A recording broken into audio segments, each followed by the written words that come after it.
Balimao anya kuma très urgent. Balimao ala sago au sago. Ko bina jaraka mogo. Ko tero ku dona Bamako kono. Kube Bamako senu. Kube Bamako yoro chamana bi. Malion nebena vocal kala. Bi. Vendredi 6 février 2025. Ambe doa ke. Ala ka Mali kisi. Gere ma. Sinon. Aywa. Au nanga janga vocal la me follow. Bonsoir ici, tous les membres du groupe. Dirigeant et puis c'est un peu dirigeant aussi. Et si nous Santinabou ou le Sanfelaro, il me semble que vous trouvez si lumière pas arriver. Et puis ils sont en moto aussi, Koubuga Tingabo, Kouloula, qui sont sans l'air là. C'est une dommage d'obéir, on est pour avoir un licence. Qu'à faire un an quoi. Donc, il y a information à partager. Ayamed.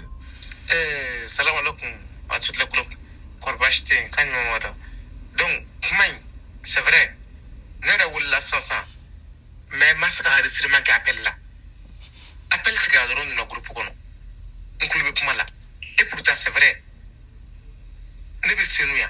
Nebe Senou. Wallah, tiens-nous. Comment pas faire? Nemassé. Mais mi ou les c'est un civil. Et puis tiens-nous. Donc, à la ce groupe Beka. Ko beki akli to yerla ko tero dona Bamako kono voilà Malien yaron tese ko tungara kuma kan de u yera la fasa baka chama bora ka kuma info Mali Bamako mi ye Mali capitale a fam be u ya encercler awa beki akli to yerla de ko jatike wale mogo dona Bamako kono beki akli to yerla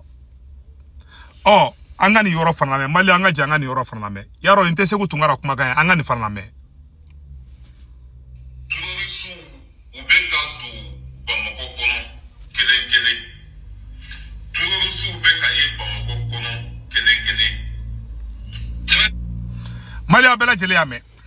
kube kaye Bamako kono nye vocal flakala mogo flash te kelenye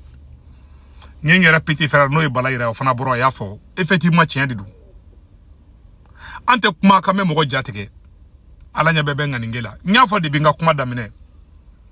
na asimi gotabe ka Mali jo tien kan ala ka asimi ke kalu yelengi ala ka baraka do asimi la nabe ka Mali jo tien kan de ne segu tungara be filla ko asimi de tay tien ala ka asimi ke kalu yelengi ala ka baraka do asimi goitala men asimi be galunga ala kana sutara fiu ala ka libu na on de fana be ka asimi keren galunga ala ka on fana malu asimi goitai ala kana Mali bi ne ka lagini te Mali ka bi ne keni ma son asimi ye mais ala de be tien do amba deli ala fe ala de masaka masala ka tien bangi ne be ne kuma fo dungudo de Malien ni ne kara Mali kono ne mi nyoma madli ka ke ube ka do Bamako kono infiltrer lo mais mogo chaman bolo ku bena Bamako ka attaquer non ube Bamako kono de mais ka fuku be Bamako attaquer nya fo nya nango peut-être sorasi yoron absirake mais ka foko civilu ku be se civilu ma ne madaula nya fo onyana ngo faransi be feka iyada agal de ke Mali président donc ni civili ma souma ou te soluma pour le moment peut-être ou ganbe Bamako kono ntu chef folo fana be do Bamako kono de o mata na report go chef ngukume Bamako kono ntu chef folo be do be siga ka c'est vrai c'est confirmé tero ba dembe Bamako kono bi c'est la pire vérité mega tien de fois na be de ni mumba klito ala ko klito ala Malien de fefebe ko sorasi findo kadi ni mi kolosi do na obi bene katani de ay sorasu ka fini ka to pew munu me to ka sorasi fini do la na ma kolosu ba me do na ka sorasi de en tout cas ube Bamako kono mais mo akla ko Bamako attaquer chukomi ne ma daula mais la vigilance be ka to vigilance kono Malien ou ya Mali fa be ka tero imagine capital et pour tout chef foyer bon ambola kay fana sra iteka Bamako da febi na for onyana Malien ka foko Bamako Mali Mali gouvernement barakela togoba directeur ou bien mɔgɔ minnu bɛ hot fonction na a si tɛ se ka bɔ Bamakɔ da fɛ ni mobili ye bilen c'est fini fo n'u masquer ka bɔ dɛ mais n'u bɔra ka donna k'olu ka don hali ka gouvernement ka mobili ta k'i b'a boli ka bɔ Bamakɔ ka taa Segu ni m'i kɔlɔsi Bina Jara ka mɔgɔ b'i minɛ sira la bɛɛ b'a dɔn o fana ye tiɲɛ de Bamakɔ ka bɛɛ k'i hakili to i yɛrɛ la dɛ an kɛ ne vocal in sɔrɔ an y'a kalan aw bɛɛ lajɛlen y'a mɛn an bɛ kɛlɛ min na kɛlɛ bɛ ka fasi wɛrɛ de ta Mali bɛ ka somaliser de u bɛ ka Mali kɛ i n'a fɔ Somali de bɛɛ sigilen ɲɛ b'a la fana awa bɛɛ b'a dɔn fana Assimi tɛ se a bɛɛ filɛ aw ɲɛkɔrɔ i bɛ ka tile la aéroport ma attaquer anw Assimi tile la Kati attaquera awa aéroport attaquera gendarmerie attaquera fana ka Kaysira tigɛ Malien na fɔlɔ Assimi de tile la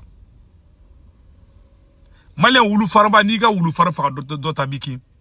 mais Malien hakili jigin kuma kelen quoi depuis Assimi Goïta ye général Abbas Dambélé minɛ ka général Nema Sagara minɛ c'est à dire Assimi Sorasi tan ni joli t'a dɔn officier ba minnu minɛ tile salo wagati dɔ la wallahi ninnu de Mali libéré ninnu bɛ Sorasiya dɔn ka tɛmɛ hali Assimi yɛrɛ kan a ye jamana den ɲɛnamaw de langoloya tan voilà la réalité. On est en train de ramasser les pots cassés. Ne gade b'a fɔ Malien ɲɛna b'a fɔ Mali sɔrɔsiw ɲɛna n'a bɛ se Assimi gɛn wallahi a tɛ se billahi cɛ tɛ se juguya kan tɛ quoi wallahi a tɛ se n'a y'a to yen don dɔ bɛ k'a la ka bɔ Bamakɔ quartier dɔ la ka taa quartier dɔ la a bɛ gɛlɛya Malien bolo n'an m'an kɔlɔsi an bɛ kɛ i n'a fɔ Sudan ɲɔgɔnna si n'an m'an kɔlɔsi nin ye guerre civile yɛrɛ de waratɔ ye tan bon a conséquence yɛrɛ ye jumɛn ye ni jamana ɲagamina niveau dɔ la dɔrɔn i b'a ye u bɛ Mali bila sous tutelle la grande puissance bɛ Mali gérer juguw sago bɛ sɔrɔ an kan bon mun y'an bila nin kɔnɔ Assimi ye bɛɛ fara fara ka activistes kɛlɛ ka sɔrɔsi ɲɔgɔn kɛlɛ ka bɛɛ kɛlɛ voilà les résultats aujourd'hui ale tɛ se ka kɛ mɔgɔ minnu bɛ se ka kɛ ale olu fana kɛlɛ maintenant voilà les résultats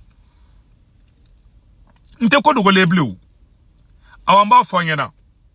k'a fɔ ko Bina Jara ka mɔgɔ bɛ combat de kɛ ko ka Bamakɔ minɛ ayi o tɛ combat kɛ dɛ ni tero bɛ Bamakɔ minɛ don min na Peter ni tɛ ci u kɔni bɛ don Bamakɔ kɔrɔ peut-être u bɛ se ka attaque dɔ kɛ peut-être sɔrɔsiw ka yɔrɔ la ou bien Assimi Goïta Mali ministre bɛɛ k'i hakili to i yɛrɛ la Mali sɔrɔsi ɲɛmɔgɔ bɛɛ n'a ma kɔlɔsi Bina Jara ka mɔgɔ bɛ taa général ba dɔ minɛ don dɔ la ka taga n'a ye yarɔ u bɛ Bamakɔ kɔnɔ sa général Sunkuru tɛgɛlaw yarɔ sufɛ bɔli ka di sɔrɔsi ba fɛn fɛn ye k'i dogo k'i b'i fɛngɛ aw bɛɛ dɔnnen don ka ban Bina Jara ka mɔgɔ yɔrɔ bɛɛ ta déjà ni mun bɔra ni mun farati ka bɔ o b'i minɛ ka taa ni ye Mali ɲɛmɔgɔba bɛɛ k'i hakili to i yɛrɛ la i ministre o fɛn fɛn o awa tero bɛ Bamakɔ kɔnɔ dɛ n'a ma kɔlɔsi don dɔ la u bɛ Mali ministre dɔ minɛ ka taa n'a ye n bɛ ka tiɲɛ de fɔ an ɲɛna o maloya ka bon o ye maloya de ye walayi bon n'i y'a ye an b'a fɔ ko Assimi tɛ se n dɔrɔn de don a tɛ se o au lieu k'a ka peuple armé ni nin fasugu kɛra i bɛ peuple de armé wagati min na M5 ni Assimi kun bolo bɛ ɲɔgɔn bolo le Mali avançait bien depuis a ye donna janfaw la ani namara ni point com na Mali tɔ binna de a bolo voilà les résultats de la trahison ala ka hɛrɛ kɛ Mali an ye nin information de sɔrɔ bɛɛ ka to alerte kɔnɔ Malien fɛn fɛn bɛ France Italie Espagne Angleterre Amérique Canada ka wari ci nɔgɔ la a bɛ Sendwave application télécharger a ka téléphone kɔnɔ n'a Sendwave application télécharger a bɛ ne ka kɔrɔ promo don urgent 10 € bɛ na o ye aw yɛrɛ ta ye o kɔfɛ a b'a ka banque information bɛɛ don aw somɔgɔw bɛ Mali la Sénégal Côte d'Ivoire Cameroun a b'olu ka orange numéro ta anu tɔgɔ bɛ carte kan n'a wari ci o b'a sɔrɔ orange money na sur place wagati o wagati a bɛ wari ci dɔrɔmɛ kelen a bɛ taa sara Sendwave yɛrɛ photo filɛ nin ye o de kun don a kan bɛɛ